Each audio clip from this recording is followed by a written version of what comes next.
আচ্ছা, রাজ্যের মাননীয় মুখ্যমন্ত্রী মমতা বন্দ্যোপাধ্যায়, যাকে তৃণমূল কংগ্রেসের নেতৃত্বরা এমনকি পশ্চিমবঙ্গের বেশ কিছু সাধারণ মানুষ বলেন যে একেবারেই জননেত্রী, তার মতো রাজনৈতিক বোধ বুদ্ধি বোধহয় গোটা ভারতবর্ষের কম রাজনৈতিক ব্যক্তিত্বদের মধ্যে রয়েছে, এমনটা যারা মনে করছেন, তারা কি মমতা বন্দ্যোপাধ্যায়ের এই বর্তমান গতিবিধি লক্ষ্য করেছেন? মুখ্যমন্ত্রী কি একেবারে বিভ্রান্ত হয়ে গিয়েছেন? তিনি কি সত্যি বুঝতে পারছেন না যে এই মুহূর্তে কি করা দরকার, কখন মুখ খোলা দরকার, কি বিষয়ে মুখ খোলা দরকার? এই আন্দোলনকে একেবারে সীমিত করার জন্য, পশ্চিমবঙ্গ মানুষকে আশ্বস্ত করার জন্যই বা কি করা দরকার, সেটা কি তিনি বুঝতে পারছেন না? নাকি তিনি বুঝেও সম্পূর্ণ উল্টো খেলছেন? সেটাই আপনাদের সামনে দেখাবো যে পশ্চিমবঙ্গের মানুষ এখনো পর্যন্ত যা চাইছেন আর রাজ্যের মাননীয় মুখ্যমন্ত্রী যা করছেন সেটা কিন্তু সম্পূর্ণ বিপরীত। আপনারা জানেন যে সন্দীপ ঘোষ, প্রাক্তন আরজিকর অধ্যক্ষ, যাকে এই মুহূর্তে গোটা পশ্চিমবঙ্গের মানুষ, আরজি করে সমস্ত ডাক্তাররা তো বটেই, প্রাক্তনীরা তো বটেই, এমনকি এই মুহূর্তে সমস্ত বিশ্লেষণগুলো শুনে পশ্চিমবঙ্গের মানুষই সকলেই চাইছেন এই সন্দীপ ঘোষের বিরুদ্ধে কড়া অবস্থান নিতে। সেখানে রাজ্যের মুখ্যমন্ত্রী তার অবস্থান দেখলে চমকে যেতে হয় যে তিনি ঘটনা ঘটে যাওয়ার পর সন্দীপ ঘোষ যখন বললেন যে আমি রিজাইন করছি সমস্ত সরকারি পদ থেকে, মুখ্যমন্ত্রী হঠাৎ করে তাকে প্রাইজ পোস্টিং দিয়ে দিলেন, সেটা আপনারা জেনে গিয়েছেন। এবং গতকালের খবর হচ্ছে, আপনারা সকলেই জানেন যে কলকাতা হাইকোর্ট যখন বলেছিলেন যে না, আপনাকে ন্যাশনাল মেডিকেলের অধ্যক্ষ হতে হবে না, আপনি কম্পালসারি লিভে চলে যান, আপনি অনির্দিষ্টকালের জন্য ছুটিতে চলে যান, হাইকোর্ট ইন্টারভেন না করলে এতদিন পর্যন্ত তিনি মেডিকেল কলেজেরও অধ্যক্ষ হয়ে থেকে যেতেন আমাদের রাজ্যের মুখ্যমন্ত্রীর বদান্যতায়। সেই অধ্যক্ষ সন্দীপ ঘোষকে যখন স্টুডেন্টদের চাপে আরও একবার কলকাতা মেডিকেল কলেজ থেকে রাজ্যের মুখ্যমন্ত্রীর প্রশাসন সরিয়ে দিল, তারপরেও আরও একবার স্বাস্থ্য দপ্তরের একজন অধিকর্তা করে কিন্তু তাকে বহাল করে দিল আমাদের এই রাজ্য প্রশাসন। অর্থাৎ ঠিক যেমনটা ঘটেছিল আরজি কর হাসপাতাল থেকে তিনি রিজাইন করার পরেই মুখ্যমন্ত্রী তাকে প্রাইজ পোস্টিং দিয়ে দিয়েছিলেন, ঠিক তেমনি আবার ক্যালকাটা মেডিকেল কলেজ থেকে রিজাইন করার পরেই তাকে আবার মুখ্যমন্ত্রী স্বাস্থ্য দপ্তরের, স্বাস্থ্য ভবনের কিন্তু একটা আধিকারিক হিসাবে রেখে দিলেন। এইটা হচ্ছে মুখ্যমন্ত্রীর প্রথম দ্বিচারিতা, যেটা মানুষের চোখে ধরা পড়ে গিয়েছে যে সন্দীপ ঘোষের সঙ্গে এমন কি সম্পর্ক রয়েছে, মুখ্যমন্ত্রী কেন চিটে গুড়ের মতো লেগে রয়েছেন, এই প্রশ্নটা প্রত্যেকটা মানুষের মনের মধ্যে রয়েছে। যেখানে গতকাল শিয়ালদা হাইকোর্ট সন্দীপ ঘোষের একেবারেই পলিগ্রাফ টেস্টের জন্য অনুমোদন দিয়ে দিয়েছে, সেখানে মুখ্যমন্ত্রী মমতা বন্দ্যোপাধ্যায় এইভাবে তাকে আগলে রেখে রয়েছেন কেন, এইটা কিন্তু মানুষের মনে সন্দেহ সৃষ্টি করেছে। শুধু তাই নয়, মুখ্যমন্ত্রী বিভ্রান্তি হওয়ার আরো কারণ আপনাদের দেখাচ্ছি। আপনাদের একটা খবর তিনটে পরপর খবর দেখায়, এবং আনন্দবাজারের ভূমিকাও যে প্রশ্নের মুখে আসবে, আমরা আপনাদের বারবার প্রতিবেদনের মধ্যে দেখিয়েছি যে এই আনন্দবাজারের ভূমিকা আমাদের সমাজের জন্য কতটা ভয়ঙ্কর হতে পারে, বিভিন্ন ক্ষেত্রে আপনাদের দেখিয়েছি। আজকেও একেবারে তিনটি পরপর খবর দেখিয়ে প্রশ্ন করব যে আনন্দবাজার কি সত্যি তৃণমূলের মুখপাত্র, নাকি মমতা বন্দ্যোপাধ্যায় এবং অভিষেক বন্দ্যোপাধ্যায় জাগো বাংলা নয়, আনন্দবাজারকে তৃণমূলের মুখপত্র হিসাবে মনে করেন। কেন আপনাদের বলছি, দেখুন প্রথম খবরটা দেখুন। গতকাল একটা খবর আনন্দবাজার প্রকাশ করেছিল, সময় আপনাদের বলে দিচ্ছি, 22শে আগস্ট সকাল 7টা 40 মিনিটে আনন্দবাজার অনলাইন ডিজিটালে একটা খবর ছেপেছিল যে আরজি কর নিয়ে একটি টুইট, তারপর থেকে চুপ, শাসক শিবিরে চাপ বাড়ছে সেনাপতির নিরাপত্তায়। অর্থাৎ গতকাল আনন্দবাজার পত্রিকা অভিষেক সম্পর্কে লিখেছিলেন যে একটাই মাত্র এই আরজি কর নিয়ে টুইট করেছিলেন, তারপর থেকে আর একেবারে তিনি চুপ। এবং অভিষেক বন্দ্যোপাধ্যায় সেনাপতির নিরাপত্তায় নাকি শাসক শিবিরের চাপ বাড়ছে বলে আনন্দবাজার পত্রিকা কোথা থেকে তথ্য পেয়েছে জানি না, তারা বিশ্লেষণ করে কিন্তু এই খবর ছেপেছিল। এবার খেলাটা দেখুন, আপনারা মনে রাখুন টাইমটা, গতকাল 7টা 40। এরপরে এই খবর প্রকাশ হওয়ার পরেই আমি দেখলাম আনন্দবাজার কয়েক ঘন্টার মধ্যে আরো একটা খবর প্রকাশ করলেন, সেটা হচ্ছে 11টা 17। অর্থাৎ 4 ঘন্টার মধ্যেই আনন্দবাজার আরো একটা খবর করলেন। সেই খবরটা কি, আরজি কর নিয়ে অবশেষে মুখ খুললেন অভিষেক। সেই মধ্যরাতের 1 সপ্তাহ পরে আবারও কি লিখেছেন তিনি, কি লিখেছেন সেটা আপনাদের শোনাবো। কিন্তু দেখুন, খেয়াল করুন যে আনন্দবাজার পত্রিকা যখন প্রকাশ করলো যে অভিষেক বন্দ্যোপাধ্যায় নীরব, একটা টুইটের পর আর তার কোনো বক্তব্য শোনা যাচ্ছে না, তারপরেই অভিষেক বন্দ্যোপাধ্যায় তড়িঘড়ি 4 ঘন্টার মধ্যে একটা টুইট করে ফেললেন। তাহলে আনন্দবাজার অভিষেক বন্দ্যোপাধ্যায়ের গুরু, নাকি অভিষেক বন্দ্যোপাধ্যায় আনন্দবাজারের গুরু, এই প্রশ্নটা কিন্তু উঠবে।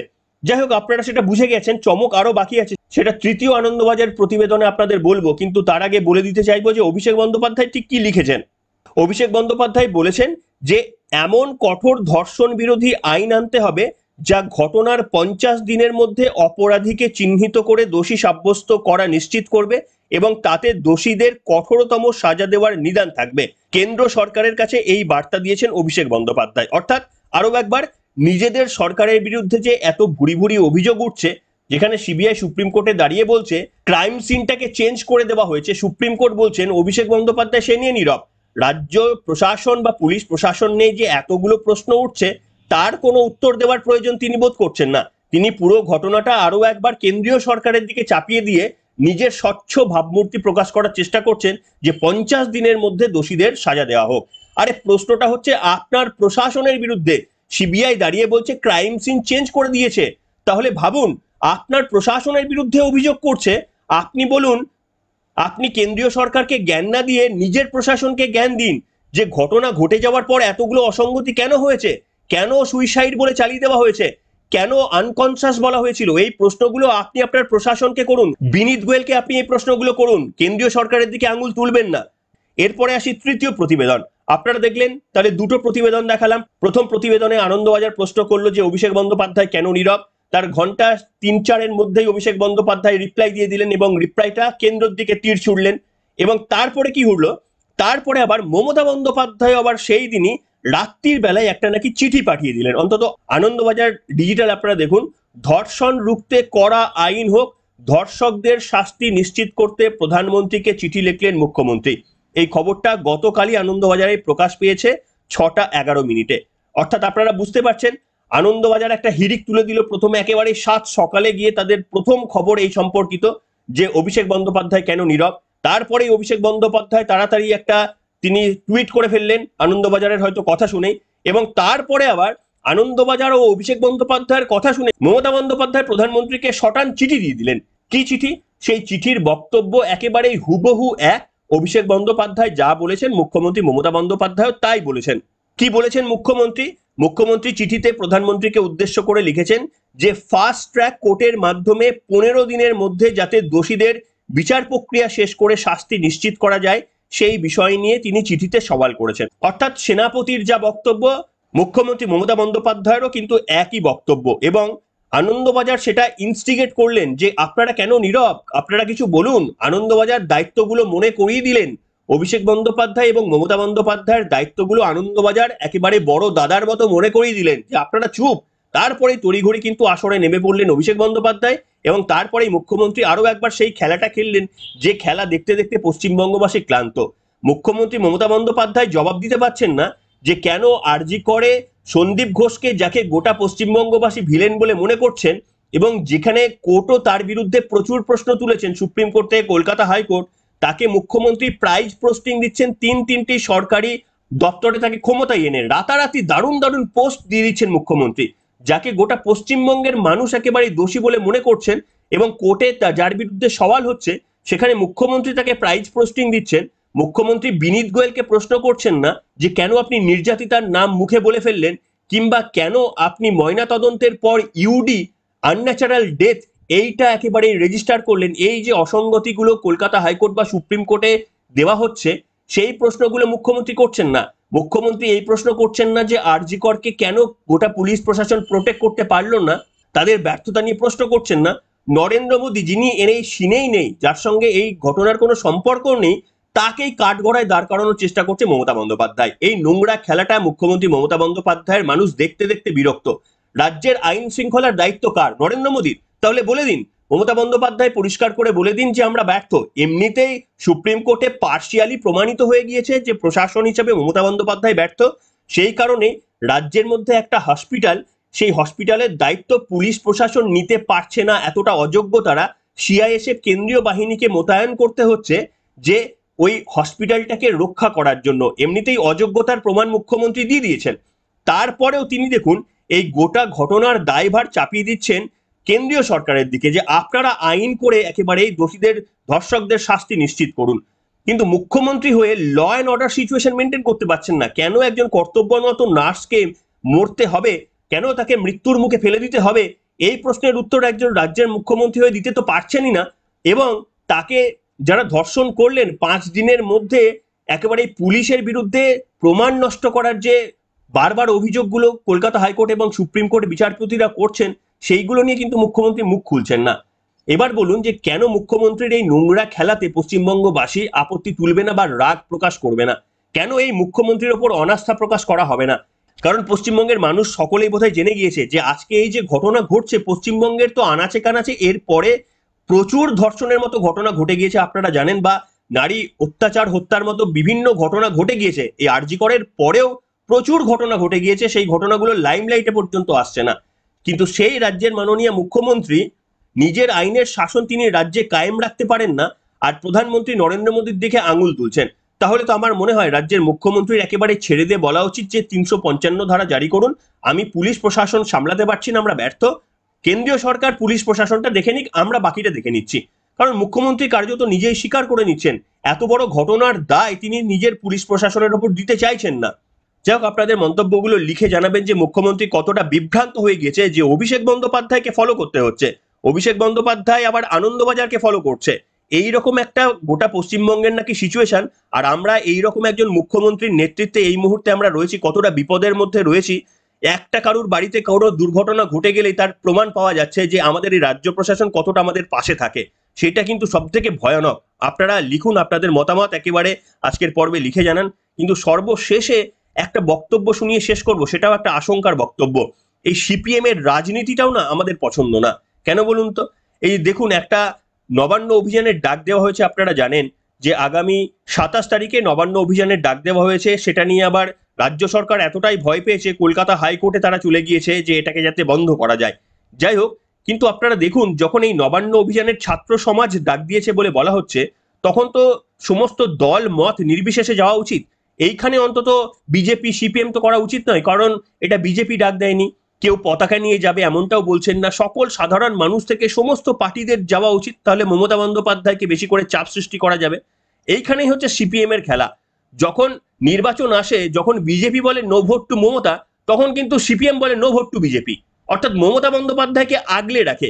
এরা বারবার সেটিং এর তত্ত্ব বলে, আর নিজেরাই কিন্তু মমতা বন্দ্যোপাধ্যায়কে যখন পরিস্থিতি আসে, মমতা বন্দ্যোপাধ্যায়কে সিপিএম কিন্তু আগলে রাখে। তার প্রমাণ আপনাদের দিচ্ছি, সুজন চক্রবর্তীর একটা বক্তব্য শোনাচ্ছি। দেখুন, এই যে 17 তারিখে নবান্ন অভিযানের ডাক দিয়ে সেখানে সিপিএম এর সুজন চক্রবর্তী বলছেন না না 27 তারিখে নবান্ন অভিযানের কেন ডাক হবে, ওই দিন তো ছাত্রদের পরীক্ষা রয়েছে, নিট রয়েছে, ওই দিন কেন ছাত্র সমাজ ডাক দেবে, এটা ছাত্র সমাজ ডাক দেয়নি। অর্থাৎ তারা আগেই বলছেন যে তারা এটাতে অংশগ্রহণ করবেন না। আরে নিট যারা দেবে, গোটা পশ্চিমবঙ্গের সবাই ছাত্র নিট দেয় নাকি? একটা 1% নিট দেয় না, গোটা রাজ্যের ছাত্র সমাজের 1% নিট দেয় না। আর এরকম যদি দিন দেখেন তাহলে প্রত্যেক দিন কোনো না কোনো পরীক্ষা, কোনো না কোনো বাধা, কিছু না কিছু রয়েছে। একটা যখন ডাক দেওয়া হয়েছে, এই মুহূর্তে গোটা পশ্চিমবঙ্গবাসী যখন নিস্তার চাইছে, আপনারা এইগুলো ভুলে গিয়ে রাস্তায় নামুন, পতাকা ছেড়ে আপনারা সমর্থন করুন, একেবারেই মমতা বন্দ্যোপাধ্যায়ের বিরুদ্ধে রাস্তায় নামুন। সেটা না করে এমন একটা পদক্ষেপ নিচ্ছেন যেটা মমতা বন্দ্যোপাধ্যায় কিছুটা কিন্তু স্বস্তি পেয়ে যাবেন আপনাদের এই পদক্ষেপের জন্য। আসুন সুজন চক্রবর্তী কি বলেছেন, সেই নির্লজ্জ সিপিএম এর ভূমিকা আরো একবার দেখুন আপনারা। দেখছি 27 তারিখে ছাত্ররা নাকি নবান্ন অভিযানের ডাক দিয়েছে। এটা অসম্ভব। ছাত্ররা কোনোদিন নবান্ন অভিযানের ডাক 27 তারিখ দিতে পারে না। 27 তারিখ ইউজিসির নেট পরীক্ষা। যারা লেখাপড়ার সঙ্গে যুক্ত, যারা খোঁজ খবর রাখেন, তারা 27 তারিখে নবান্ন অভিযানের ডাক দেবেন না, দিতে পারেন না। তাহলে ছাত্রদের মুখোশ পরে রাজনীতির খেলাকে খেলছেন দেখা উচিত। ছাত্রদের মুখোশ পরে রাজনীতি খেলা খেলবেন কেন? কারণ যদি মনে হয় তিনি তার নামে করুন, কিন্তু ছাত্রদের সামনে রেখে এটা হতে পারে না। এবং আমি যতটুকু জানি রাজ্যের ছাত্র সংগঠন তারা সবাই বোধহয় একই কথা বলেছে যে না, এরকম তো কোনো আলাপ আলোচনার কথা হয়নি। তাহলে ছাত্র সমাজ বলে হঠাৎ কারা হলো? যারা বিভিন্ন ছাত্র সংগঠন তারা ছাত্র সমাজ না, আর রাজনৈতিক দলের মুখোশ পরে যারা ঘুরে বেড়াবেন অছাত্র, তারা ছাত্র সমাজ হয়ে গেল কি করে? এটা বিভ্রান্ত করার এবং আন্দোলনকে বিভ্রান্ত করার একটা প্রচেষ্টা বলে মনে হয়, এবং সুপ্রিম কোর্টেও সেই কোয়েশ্চেনটা দিয়ে রেফার্ড হয়েছে। দেখলেন বন্ধুরা, এই জন্যই সিপিএম শূন্য হয়ে গিয়েছে, এই জন্যই পশ্চিমবঙ্গের মানুষ সিপিএম কে ভরসা রাখতে পারে না। যে সিপিএম কে তাড়িয়ে মমতা বন্দ্যোপাধ্যায় এসেছে, এইটা যখন একটা রাজনৈতিক ভাবে, আমি রাজনীতির কথা বলছি, এখানে জাস্টিস ফাস্টিসের কোনো কথা নয়, রাজনীতির দিকটা বলছি, যখন তাদের কাছেও একটা সুযোগ এসেছে, যখন ডাক দেওয়া হচ্ছে নবান্ন অভিযানের, সকলে মিলে যখন মমতা বন্দ্যোপাধ্যায়ের প্রশাসনের বিরুদ্ধে একই সুরে আওয়াজ তুলছেন, এবং এই প্রথমবার সমস্ত রাজনৈতিক দল সাধারণ মানুষের আওয়াজ মিলে যাচ্ছে, তখন দেখুন কিভাবে বেঁকে বসছে। এইটাই হচ্ছে সিপিএম এর তাদের কিন্তু প্রত্যেকবারের এই একই ঘটনা। ভোটের সময়ও কিন্তু নো ভোট টু মমতা এটা বলার কিন্তু তারা ক্ষমতা রাখে না। বিজেপি বলে কিন্তু সিপিএম বলতে পারে না, কংগ্রেস বলতে পারে না। এই দ্বিচারিতার জন্যই তারা শূন্য। আর আগামী দিনে এরা সত্যি সত্যি বিজেপির শত্রু না মমতা বন্দ্যোপাধ্যায়ের বন্ধু, এইটা মানুষ কনফিউজড হয়ে গিয়েছে। আপনারা কি বলবেন? আপনাদের মন্তব্য লিখে জানাবেন। যারা সিপিএম এর সমর্থক তারা কি এই মুহূর্তে মনে করছেন না যে এই মুহূর্তে দল মত নির্বিশেষে যখন একটা ডেট ঠিক করা হয়েছে তখন সকলে মিলে পতাকা ছেড়ে দিয়ে হাঁটা উচিত? হ্যাঁ, আপনারা বলতে পারেন যে পতাকা নিয়ে কেউ হাঁটলে আমরা অংশগ্রহণ করব না, কিন্তু পতাকা ছেড়ে আপনারা আওয়াজ দিন। যে সুজন চক্রবর্তী বলতে পারতেন যে ওই মিছিলে যদি পতাকা না থাকে তাহলে আমরা ওটাতে সামিল হব, সেটা বলতে পারতেন। সেটা না, দেখুন আন্দোলনটাকে একটা ভেঙে দেওয়ার চেষ্টা, মমতা বন্দ্যোপাধ্যায়কে একটা সুযোগ করে দেওয়ার চেষ্টা। এইটা কিন্তু একেবারেই দুর্বলতা, এবং এই জন্যই কিন্তু মমতা বন্দ্যোপাধ্যায়ের এত বাড়বাড়ন্ত। পশ্চিমবঙ্গের অ্যালায়েন্সটা যদি মমতা বন্দ্যোপাধ্যায়ের বিপক্ষে সকলে কথা বলতেন তাহলে মুখ্যমন্ত্রী আজকে এই পর্যায়ে যেত না। যেভাবে সিপিএম সাধারণ ভোটারদের, বিজেপির ভোটার ভোট কেটে মুখ্যমন্ত্রী মমতা বন্দ্যোপাধ্যায়দের হেল্প করে দেন, সেই জন্যই মুখ্যমন্ত্রী এই নরনমা। সিপিএম যদি ভোটটা না কাটতো তাহলে কিন্তু মুখ্যমন্ত্রীর পতন অবধারিত ছিল। তাই সিপিএম এর এই প্রশ্নগুলো মানুষ তুলবে। মমতা বন্দ্যোপাধ্যায়কে যেমন কাঠগড়ায় তুলছে, আর সিপিএম এর যদি এইরকম ভূমিকা হয় তাহলে নিশ্চিতভাবে মানুষ প্রশ্ন তুলবে। এতক্ষণ পর্যন্ত আরজি কর নিয়ে সিপিএম এর ভূমিকা অত্যন্ত সদর্থক ছিল। মীনাক্ষী মুখোপাধ্যায় থেকে সিপিএম এর যুব নেতৃত্ব, ডিওয়াইএফআই যেভাবে ময়দান ছাড়েননি সেটা অত্যন্ত ইতিবাচক একটা তাদের ভূমিকা ছিল। কিন্তু তারা শুরু করে দিল, দেখুন রাজনীতির খেলা কিন্তু তারা শুরু করে দিল। কি বলবেন বন্ধুরা? আপনারা কিভাবে দেখছেন ঘটনাটিকে? আপনারাও লিখে জানাবেন আজকের পর্বে। এখনকার মতো এখানে শেষ করলাম।